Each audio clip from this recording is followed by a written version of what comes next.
Thank you, Mr. Chair.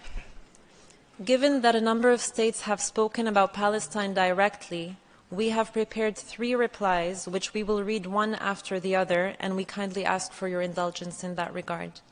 We will first respond to Israel's statement. Mr. Chair, at the outset, let us remind Israel that our name is not the Palestinian Authority, but the State of Palestine. Sure, your finance minister said at an event in Paris earlier this year, there is no such thing as a Palestinian people. And your prime minister on the 24th of September held up a map at the General Assembly entitled The New Middle East, in which Palestine was deleted and replaced entirely with Israel. But if your government is annexationist and racist, this body is not, and we ask you to kindly adhere to UN protocol and nomenclature and to show respect to all stakeholders in this room.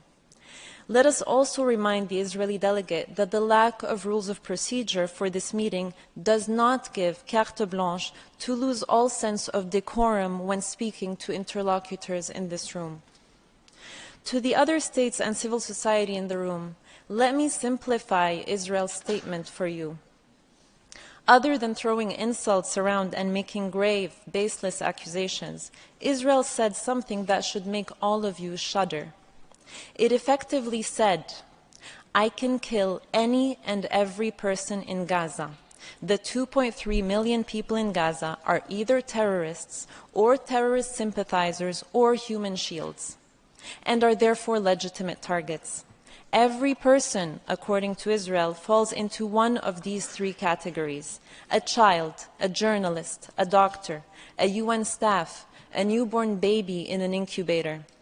And so, according to Israel, it can kill them and then have the audacity to come to this room and tell the world with a straight face, we are acting in accordance with international law. The death of each of the over 11,350 people killed over the past month, be it children, journalists, UN staff, the sick, the elderly, according to Israel, was justified. Think about that for a moment and let it give you pause.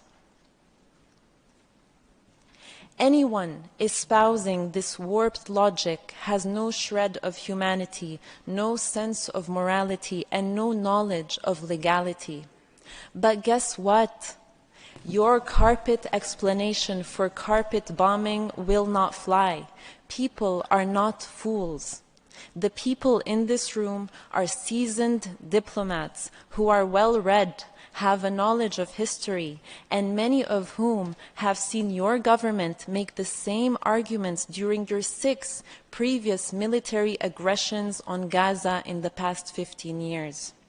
They have seen you resort to collective punishment, targeting of Palestinian children, journalists, medical staff, aid workers before. They have seen you forcibly transfer our communities, colonize our lands, demolish our homes, and evict families from their own properties since the 7th of October and for the 75 years that preceded it. They have seen your state-sponsored disinformation campaign before. Again, not fools, don't insult our intelligence. By saying that it is acting in accordance with international law, Israel is effectively saying the UN Secretary General, the UN High Commissioner for Human Rights, the WHO, UNICEF, OCHA, UN Special Rapporteurs, the UN Independent Commission of Inquiry on the Situation, human rights organizations worldwide, disarmament NGOs worldwide, humanitarian NGOs worldwide, countless legal experts are all wrong. Everyone is lying about Israel violating international law, and we are asked instead to believe Israel, the state that is actually doing the indiscriminate killing.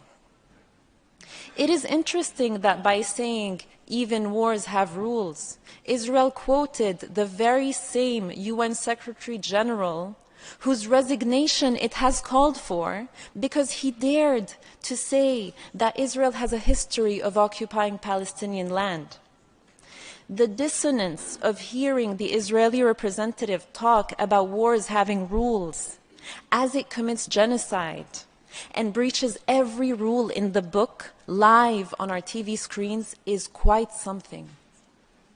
To Israel we say, we see through your PR and disinformation. The whole world sees through your PR and disinformation. The millions of people filling the streets in every major capital of the world, calling you out for genocide, sees through your PR and disinformation.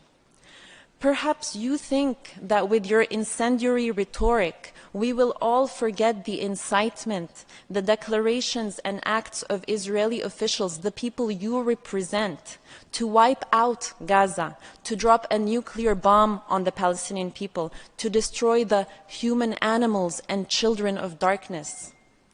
Perhaps you think that your constant intimidation and threatening language will make everyone overlook the fact that Israel is, as we speak, killing babies, youth, women, men, elderly, no one too small or too old or too sick to be spared its wrath. Perhaps you think that by cutting off telecommunications and imposing yet another blackout on Gaza, you can continue to commit genocide while avoiding the annoyance of people being able to use their phones and computers to report on it. Perhaps you think that as your trigger-happy soldiers continue to kill journalists, 41 so far, the highest number of journalists killed over a 4-week period than in any conflict in the last 3 decades, you think that no one will be left to expose your crimes. Perhaps you think that by trying to silence anyone who tries to speak about your crimes, the international law violations of a state, by calling them either anti-Semites or terror supporters, people will be silent. And your intimidation campaign knows no bounds. They attack Palestinians, Jews, Israelis, UN officials, politicians, parliamentarians, university professors, and anyone worldwide who calls you out for your violations of international law. But guess what? Your intimidation and silencing will not work. We, along with all peace-loving nations and along with all people of conscience around the world, will not be silent. We will continue to call you out on your crimes, to call for accountability for your violations, for sanctions as your government continues to reject calls for a ceasefire, to massacre our people, and to entrench your colonial occupation and apartheid regime. Something your country should have learned over the past 75 years is that the Palestinian people are a people who refuse to disappear. And your nuclear threats and your bombs and your tanks and your bulldozers will never break the Palestinian people's will to be free and to live in the dignity and peace to which all people are entitled. Unlike you, we have consistently stood in this forum calling for respect for international law, for ethical principles to guide state behavior, for peace over war, for humanity over national interests, for disarmament over destruction. Once again, we stand in this forum to call on all states to respect and ensure respect for international law.